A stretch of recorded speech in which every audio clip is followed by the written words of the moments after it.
తెలంగాణలో ప్రభుత్వం అధికారంలోకి వచ్చి 7 నెలలు కావస్తోంది. కానీ ఏ హామీలు ఇచ్చి అధికారంలోకి వచ్చారో, అధికారంలోకి వచ్చిన వెంటనే అమలు చేస్తామని ప్రగల్భాలు పలికారో అవి మాత్రం ఇప్పటికీ అమలు కాలేదు.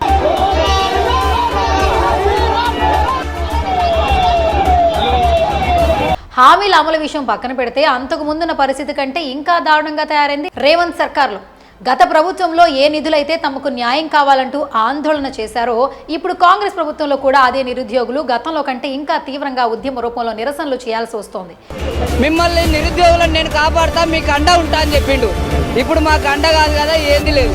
ఇక ఇక్కడ మరో ఆసక్తికర విషయం ఏంటంటే గతంలో ఇలాంటి నిరసనలు అడ్డుకోవడానికి బీఆర్ఎస్ ప్రభుత్వం పోలీసులను అస్త్రంగా మార్చుకుందన్న ఇదే ముఖ్యమంత్రి రేవంత్ రెడ్డి ఇప్పుడు అదే పోలీసులతో అంతకు మించిన అరాచకం సృష్టిస్తున్నారు.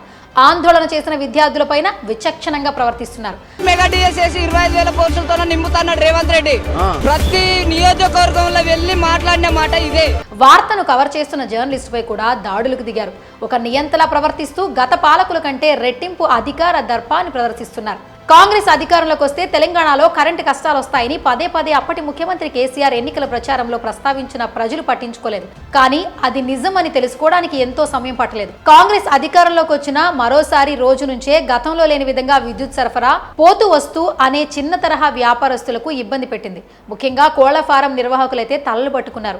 మే నెలలో ఎండలు అధికంగా ఉండటం కారణంగా కోళ్లకు చల్లదనాన్ని అందించేందుకు కరెంటు వినియోగం అందుబాటులో లేకుంటే ఇబ్బందులు పడ్డామంటూ అప్పట్లో ఒక యువ రైతు వీడియోలో ఆవేదన వ్యక్తం చేసిన ఘటన కూడా చూసాం. ఇక అనేక సార్లు రాజకీయ నాయకుల సభల్లో కూడా విద్యుత్ అంతరం ఏర్పడడం చూసాం. ఒకవైపు విద్యుత్ సరఫరాలో అంతరాయం లేదని తెలంగాణ సర్కార్ చెప్తున్నప్పటికీ ప్రతిపక్షాలు మాత్రం సర్కార్ మాటలను బలంగా తిప్పికొడుతున్నాయి. ఎన్నికల్లో కాంగ్రెస్ ఇచ్చిన అనేక హామీల్లో కీలకమైనది రైతు రుణమాఫీ. ఎట్టి పరిస్థితుల్లో రుణమాఫీ చేసి తీరుతామంటూ బల్లగుద్ది మరీ చెప్పిన రేవంత్ రెడ్డి తెలంగాణ పార్లమెంట్ ఎన్నికల ప్రచారంలో అయితే ఇంకా ఆగస్టులోపే మొత్తం ఒకేసారి అందరికీ రుణమాఫీ చేసి తీరుతామంటూ ముఖ్యమంత్రి హోదాలో మాటిచ్చారు.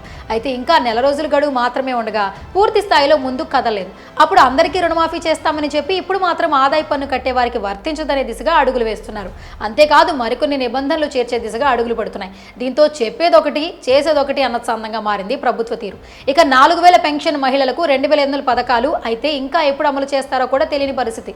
రాష్ట్ర ఆర్థిక పరిస్థితి నేపథ్యంలో ఇప్పుడు తాజాగా పన్నుల వసూలుపై దృష్టి పెట్టిన కాంగ్రెస్ ప్రభుత్వం ఇంకేం చేస్తుందో వెయిట్ చేయాల్సిందే.